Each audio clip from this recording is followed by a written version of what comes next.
Hi, everyone. I'm Eric Steenstra with Vote Hemp, and we're an advocacy group that has been working to change the laws at the state and federal level for about 15 years to bring back hemp as a commercial crop.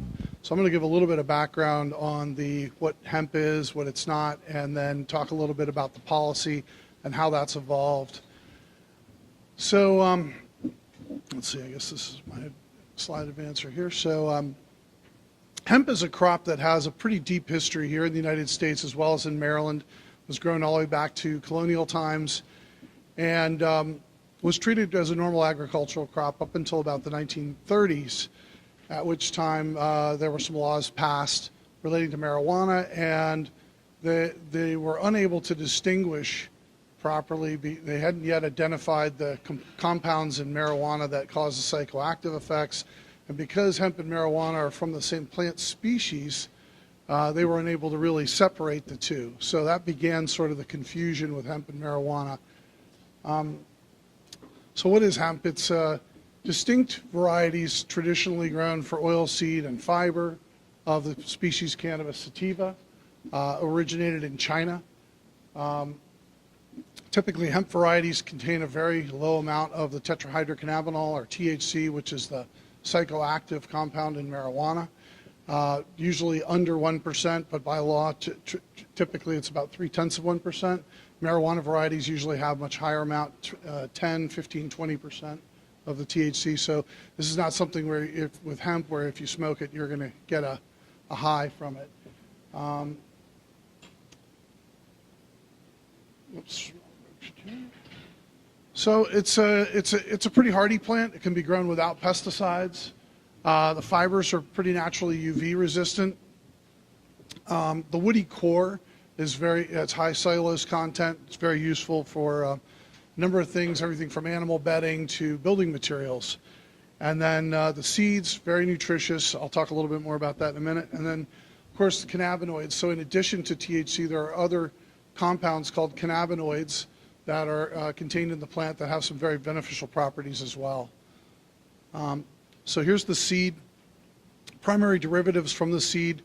If it's shelled, you can get the hulled hemp seed.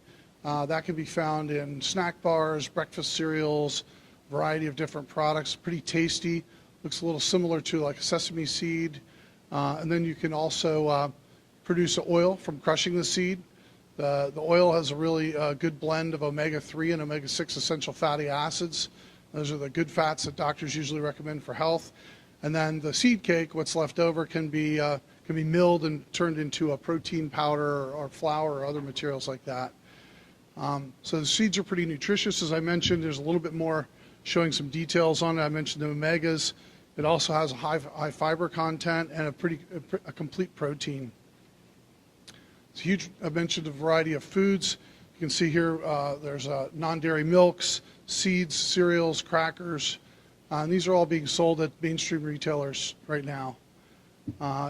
Also the oil. The oil's been, in addition to being used as a dietary supplement, it can also be very useful for paints and thinners or for body care products, or even can be used as a fuel, for example, to replace diesel.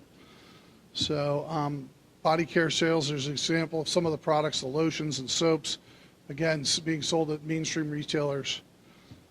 And then here's the fiber. So in the top photo, you can see the plant, a cross-section of the stem there. The inside is the woody core that I mentioned, or the hurd, and then the outside, it produces the bast fibers, which have been used for everything from clothing to, well, I'll show here in a second. That's an example of a fiber crop. Typically, it's grown very densely, tall. Some pretty high-tech applications now for the fiber. A number of people in the companies in the auto industry have begun using the bast fiber in door panels, interior parts, and even other materials to replace fiberglass. It's lighter weight. It performs better in crash tests, and it's recyclable at end of life. So there's some real advantages to it. And then I mentioned the hurd. One of the interesting applications there is in building materials. So we've got this is a material they call hempcrete. It's a basic mixture of hemp, hurd with lime and water, and it produces a solid material that has a very good R factor, It's very insulative, but it's also mold resistant, and it breathes pretty well because of the cellular structure in it. Another big thing is that it's fire resistant. So it's a very interesting material. It's been used more in Europe, but it's starting to come here. We're seeing more and more projects with that. And this gives you a little overview of what the market is. So the U.S. is the world's largest market for hemp products currently. In the last year, in 2017, there was about a little over $800 million worth of products sold. And you can see the breakdown here. 17% was food, small amount of supplements, personal care products were a big part of it. Hemp CBD, which I'll talk a little bit more about in a second, about 23% of the market. Then you got industrial products and consumer textiles, that kind of thing. So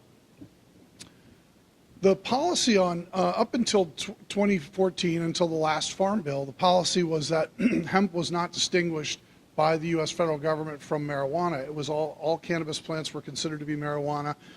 And so that was something that we worked hard on, and we managed to get an amendment into the 2014 Farm Bill that allowed for pilot programs and research. It's called Section 7606, and that opened the doorway to begin some research programs, and also allowed departments of agriculture to take the lead on that. And so in a few states like Kentucky and Colorado, the departments of agriculture developed programs where they authorized some of their farmers to conduct research as well.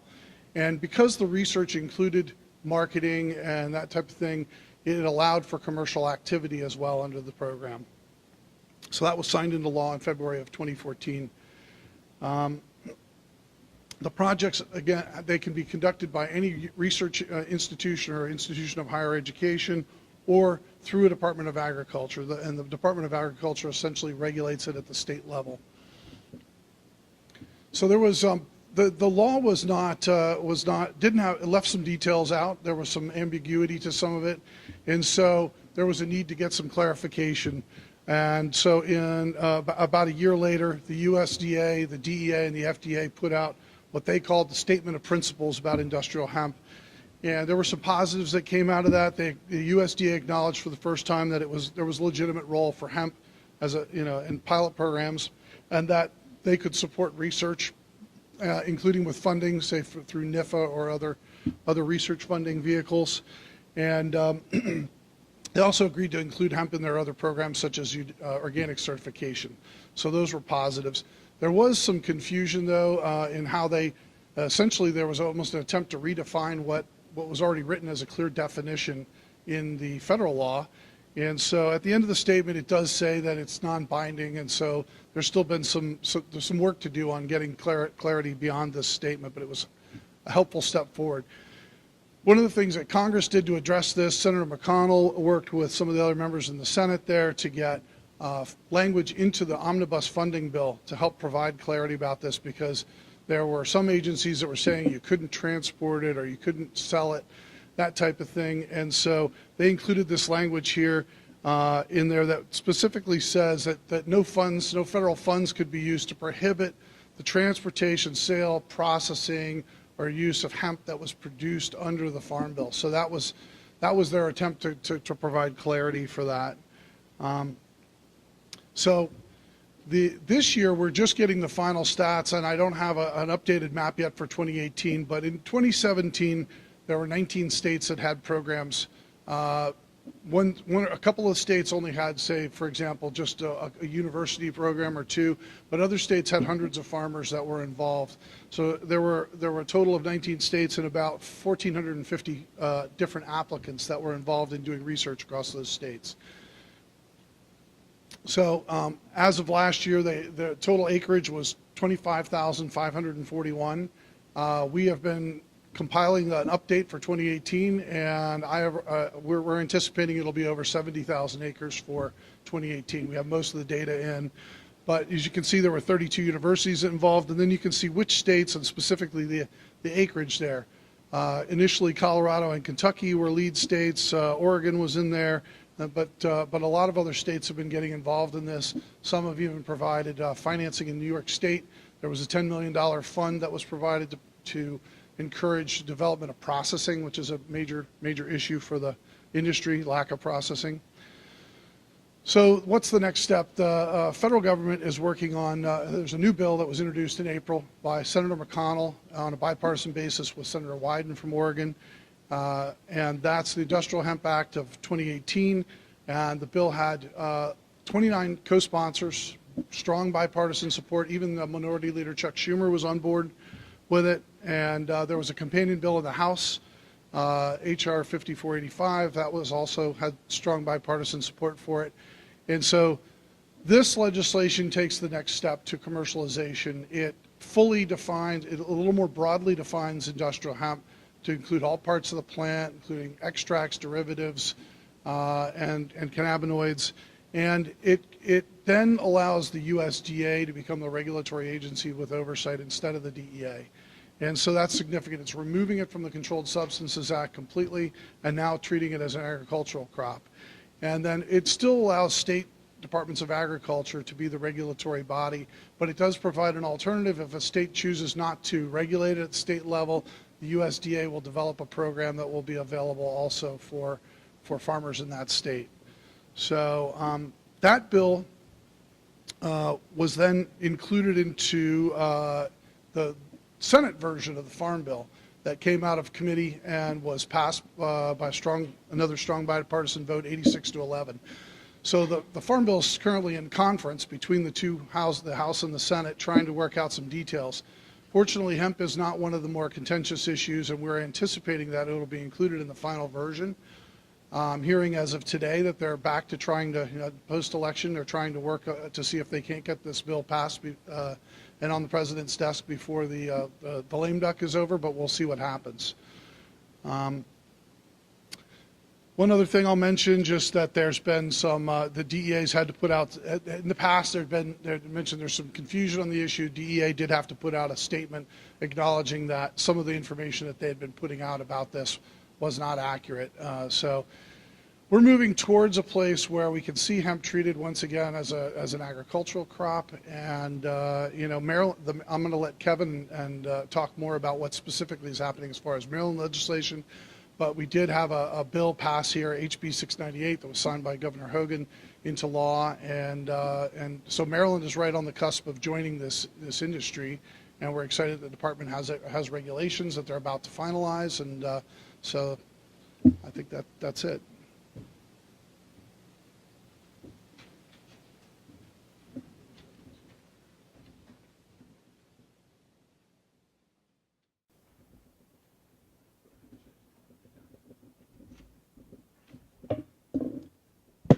Hi, everybody. My name is Kevin Conroy. I'm Assistant Secretary for Plant Industries and Pest Management at MDA. We are in the final process here for starting up the hemp program. We had a public comment period on our regulations that ended on the 29th of last month. We sat down with our council and a few leadership in our agency, and we've made a few minor edits based on the comments that we did receive. Next steps for us will be getting our application out there. Now, I'm hoping that we'll have a finalized application within the next 3 to 4 weeks. We developed our regulations after consulting with our surrounding states, and I actually talked to the leadership in Colorado and Kentucky about this at the SASDA and NASDA conferences that I went to this year. A lot of lessons learned about best practices. One thing I learned about hemp across this country, no state is doing it the same way. Some states are very restrictive on the number of acreage, the number of applicants, the number of schools that can be a part of it. We're trying to let this industry grow organically here in the state.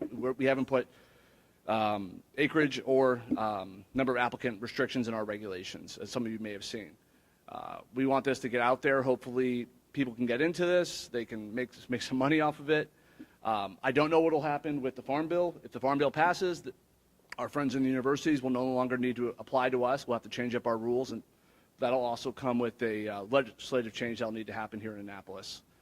One thing that a lot of people don't understand, I'm hoping that with this meeting happening, if people do apply, it's going to be if you are Joe Farmer, you're going to have to work with a university. Unfortunately, at MDA, we just don't have the resources to stand up our own program. To run one out of our shop. So people would have to apply to, say, UMES, University of Maryland, any school that meets the definition of Institute of Higher Education. It could be a community college, doesn't matter. But as long as you are doing some form of research and you pass the rest of the the checklist here, you can grow this product and you can sell your product through. We are hoping that the schools in Maryland step up and want to partner with a lot of farmers. As of today, I've heard from one school that wants to partner with 10 farmers, which is great to hear. I've heard from a few other state schools that they're interested in maybe partnering with 2, 3, 4 farmers, but there's a lot of uncertainty still, unfortunately. I've gotten calls from a lot of attorneys at these schools trying to understand what's going on. I've actually referred them to Eric's website a number of times. They just see Schedule 1 and they freak out. A lot of schools are thinking they're going to lose their federal funding if they do this, and that's not the case. So unfortunately, there's still a lot of uncertainty. We are trying to clear that up. Our website's going to be going live very soon. We'll have a pretty in-depth FAQ section where we'll be able to reference a lot of things that Eric had in his PowerPoint. So hopefully, soon enough, we can grow this. There's still actually one of the big points of uncertainty, even though it says it in our legislation in the state that you may sell this, transport it in and out of state. There's a lawsuit in West Virginia where a farmer is being sued by the U.S. attorney. This U.S. attorney has an opinion on the way the USDA and the DEA operate, where he thinks this farmer has violated Controlled Substances Act. The West Virginia Department of Agriculture doesn't believe that. It's getting to be a little ugly. We're trying to write our regs so we don't have that issue. I am not an attorney, but when people do grow this, and the law here in Maryland says you can transport it out of state for sale, processing, whatever it is, I would advise you to try to do it through a state that has another program. Again, I'm not an attorney, but try not to run afoul of the DEA or the state police in some of these states. I was going to say, let me think here.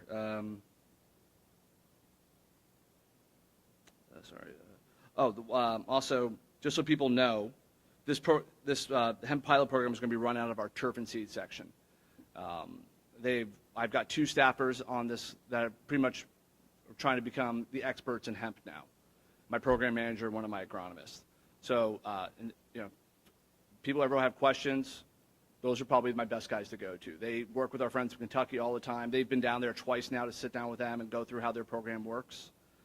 What was I saying? That's kind of all I have. Andrew?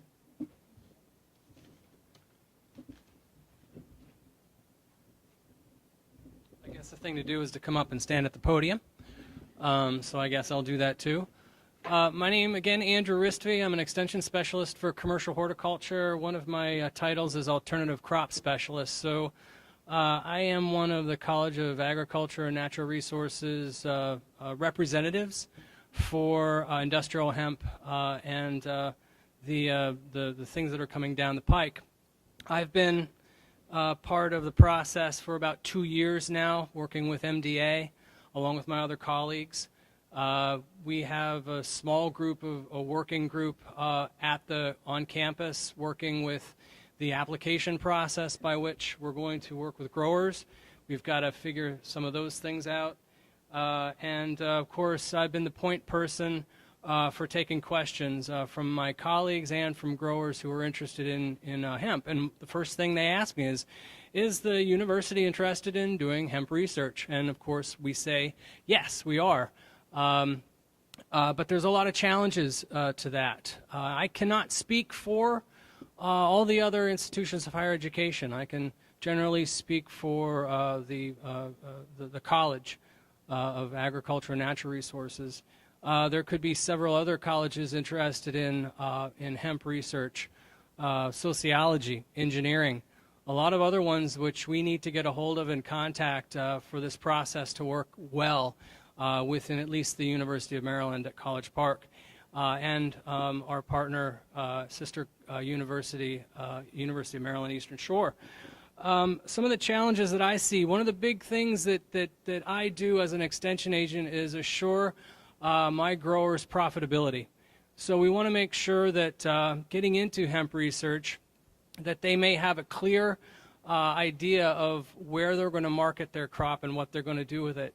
And certainly the other aspect that we have to be careful with at the University of Maryland is taking care of our faculty.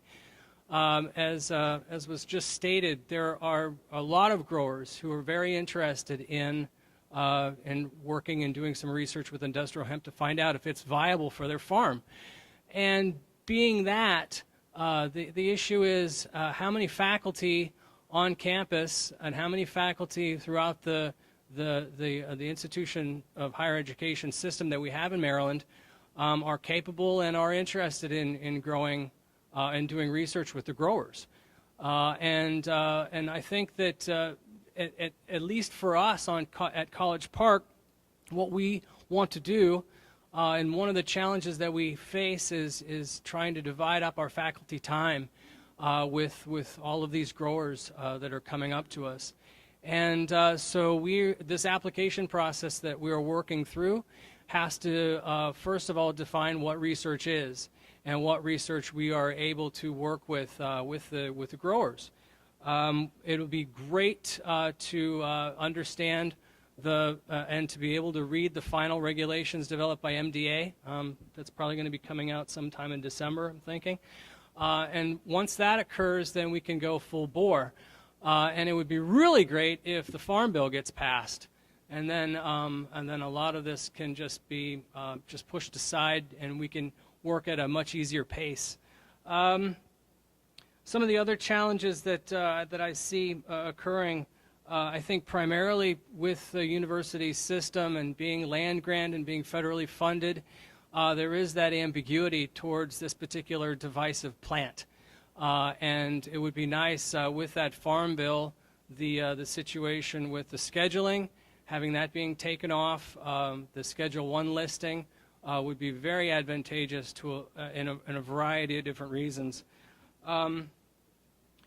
So as I said before, defining research is one of the aspects that we need to focus in on, developing that application process.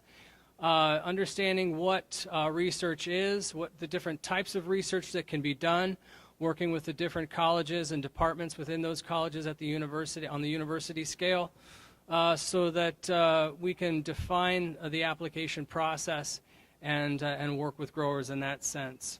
At this stage, until the regulations are out, when growers call me, I basically tell them, well, we're still waiting. And it's a waiting game at this stage. We're interested, but at this time we have to get the regulations down into COMAR, and then once that happens, then we can start the process. And that's pretty much it for with the university issues. Any questions? My name is Jürgen Schwartz. I'm from UMES. So growers, as anticipated, have to work with one of the universities and institutions of higher education. Exactly what is the responsibility or the expectation from the institution of higher education? What do we need to do to apply for?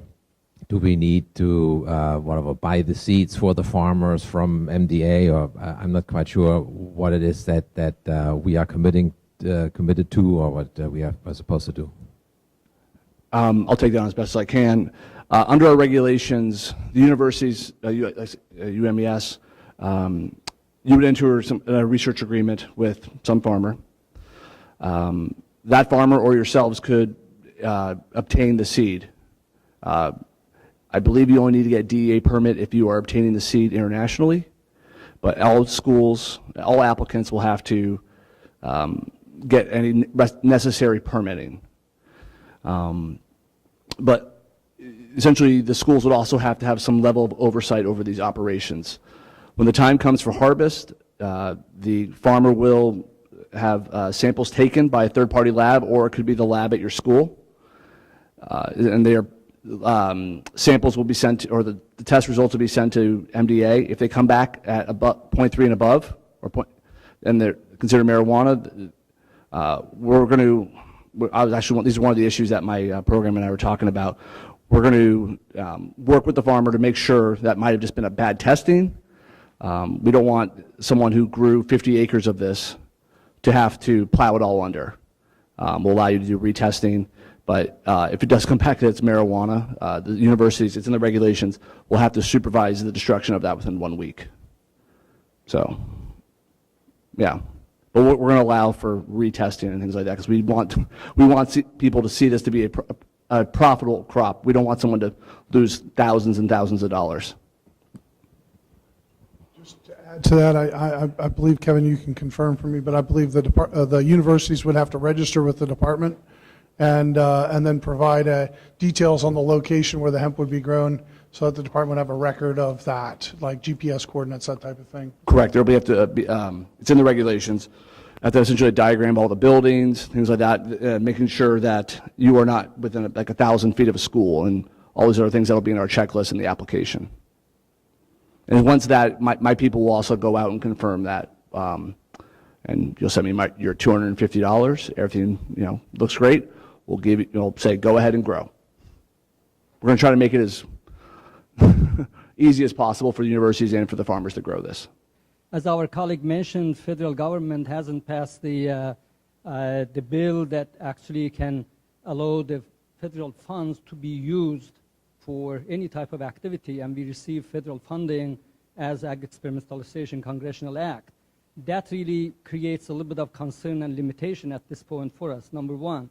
Number two, as my colleague mentioned from UMES, MDA, so Maryland Department of Agriculture or Departments of Agriculture in other states actually get the license and store the seed, and that way once entities that want to do research or educational programs on that, then they get support from their Department of Agriculture.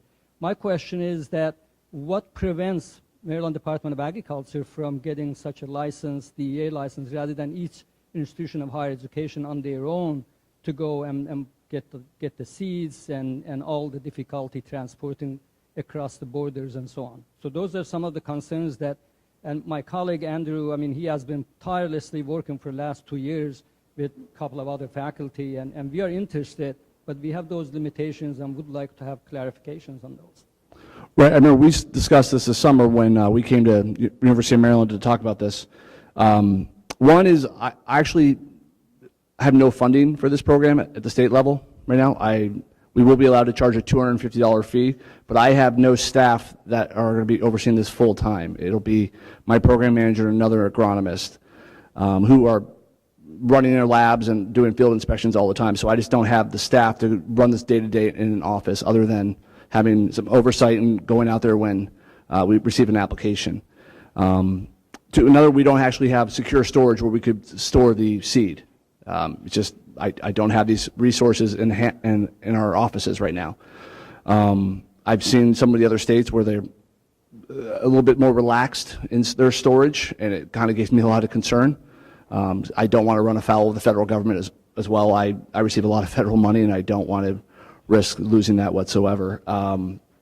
But this could, again, all change very soon here in the next 2 to 3 weeks if the Farm Bill passes. This thing going off Schedule 1 would change up everything for us, and, the need for the importing licenses and all that would go out the door.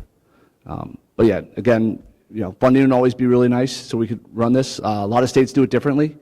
There's been a lot of states when they've stood up their programs where they got a one-time cash infusion from the legislature. We did not. We'll be relying on a $250 fee, which hopefully can cover some of our costs. If I could just add, it is possible to source seeds domestically where you don't have to get a DEA license. There are sources of seed in a number of the states where they have current programs, so Kentucky or Colorado, or so you still need to be careful that you document the source of your seeds and that you check that this is a seed that's been that's been previously grown and meets the standards and whatnot, but you don't necessarily have to import them from outside the United States. I think you just answered part of my question. I'm here. Hi. But I was wondering, with the variation in THC content for farmers who are considering growing the crop and worried about profitability and the potential destruction of it, is it almost always a seed sourcing issue when a farmer would end up with too much in the final product, or is there a certain amount of natural genetic variation where you could just end up spontaneously having a crop that had a level above? Yes. So we don't know yet. Yeah, it could be the source, or it could be genetic drift within any of the seeds that could change that content, the tetrahydrocannabinol. Do we know if on the international level, if there have been breeding programs that have, that there's sources of seeds that are more, I know you mentioned domestically that they're crops that have historically been grown, but in other parts of the world, are there gene pools that are less likely to have that issue? Yeah, so there are a number of countries that do have, there's an OECD list that you can see of hemp seeds. I'm not saying that every one of those is guaranteed to be under 0.3%, but most are. But Canada, for example, has a pretty extensive program. They've been growing the crops for almost 20 years. And Health Canada has a list of all the seeds that they're utilizing there and whether or not they are, been compliant. And so if you source seeds in Canada and you get certified seed would also be helpful as opposed to just, something more random. So that if you're going to source it internationally, there are sources of good seed that's known to be, within the limits. And I have one other question, and that's, I know that the research is in the very early stages, but based on what we've seen coming out of other states, is there a sense for within Maryland or within this geographic region, a minimum guesstimate of the number of acres that a farmer would need to grow to make a profit on this crop? Might be way too early for that. Said there was no minimum to what? Oh, the minimum acreage a farmer might need to grow to have a profitable crop. As Kevin mentioned earlier, this is a new crop, right? We don't have a lot of processing capability here in Maryland. What I would recommend to any farmer is if you're going to grow it, grow a very small amount. If you're going to grow it to try to attempt to grow for profit, and when I say grow a small amount, first year, plant an acre, see how it does. You're going to have to learn about how to grow the crop. It's a new crop here in Maryland.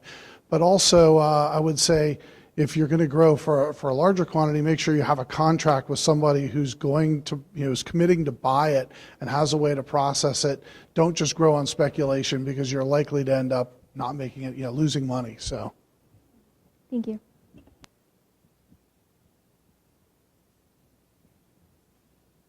Any more questions? Oh.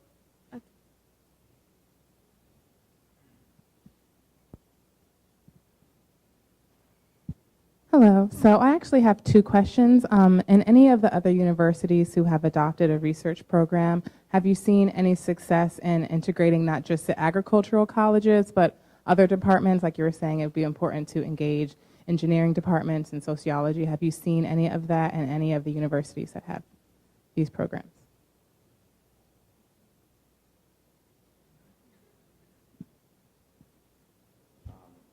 I've only heard this secondhand at a few meetings. There was a gentleman who's one of the larger growers in Pennsylvania. He works with a contract through Lehigh University in their engineering school. He sells them at X percentage of his crop every year, or gives them. And they've been using it for hempcrete research. Yeah. Have you seen any partnerships, any with the private industry in any of this research to either fund the research or take part in it? there has been some of that. I know in, for example, University of Kentucky, they had private partners that came in there and funded research that they were doing. But, in terms of the number of universities that are doing this, the private funding isn't extensive yet. A lot of the bigger companies that would have that type of funding are still sitting on the sidelines because this is at this pilot program stage. I think once hopefully the next Farm Bill includes this language in there, will help to bring in more of the larger, concerns that may be able to help fund that type of research.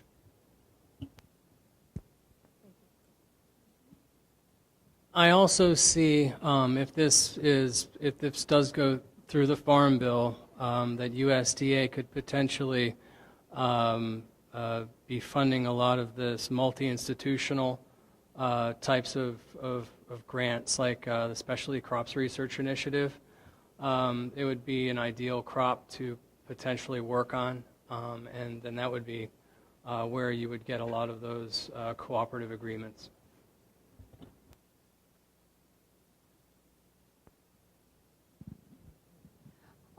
Is this very demanding of the soil, or is this a crop that you can grow on marginal soil, or what kind of requirements does it have? Well, I am not exactly familiar. I haven't seen a lot of good scientific research done on the crop itself. If anything, they might be very old papers that might have this information. Interestingly enough, one of the things that the University of Maryland is responsible for once the regulations take effect and growers start having it on their land or producing it on their land is the nutrient, the nitrogen recommendations and phosphorus recommendations for it. So one of the first things that the university will probably undertake is to look at those basic requirements for all the growers' nutrient management plans, of which they will have to have this crop on those plans if they start growing it. I can just add that in other states where it's been grown, that it does take a fair amount of nitrogen to grow well. So I mean, there's other agronomic characteristics, but it's good to rotate it if you can with a legume or something that's going to fix nitrogen, so you have less need for adding nitrogen through chemical fertilizers or whatnot. But it does like nitrogen. In fact, the one I did read a paper from, I think, Saskatchewan, and it looked like the nitrogen recommendations were up near corn. I got one. So, looking into a lot of these things and doing very little research that's out there too, looking at that, I think the way these regulations are being put forward and way the farm bill that we currently have in place is set up to do the research as the requirement to be able to grow it, and really looking at the new farm bill and what it's going to require too, which is still going to have state regulations, which we have in place now.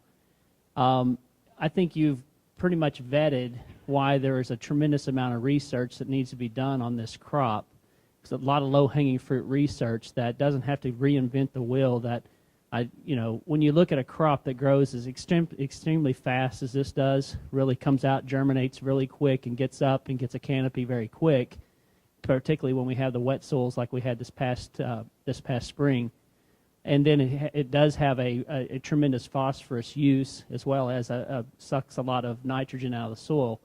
I think we have an opportunity here that I'm hoping that the universities won't poo-poo this idea and will actually look to actually see if this is an opportunity to try to do some phosphorus remediation things in the lower shore, some opportunities for movement away from some areas that maybe people are trying to transition to organic commercial grain, but have the inability because of being so tied to a cover crop and a burn down and type situation. So they're going to have weed canopy issues. So my question is the university and University of Maryland Extension actually looking at the opportunities here and actually coming forward to be a true partner in this, or is this more of waiting on the grower to come to you guys and say, hey, will you be a partner?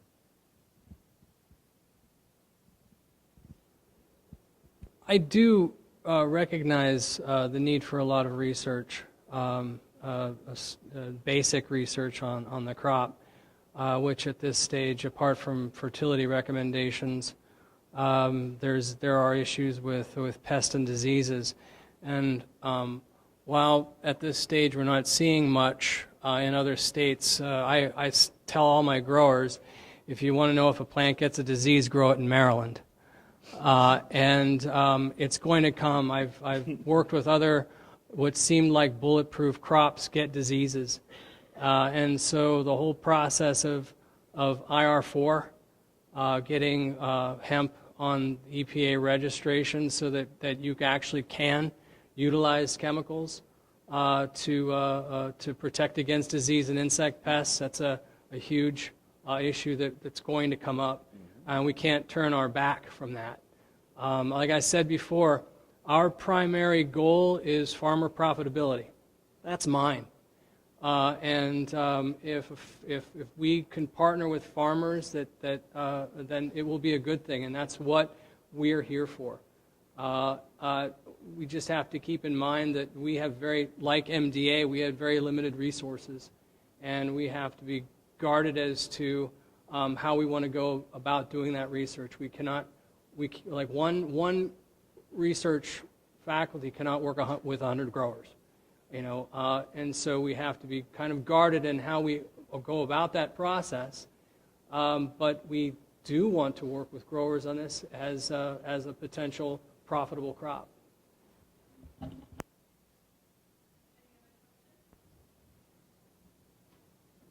Okay, please join me in thanking our panelists.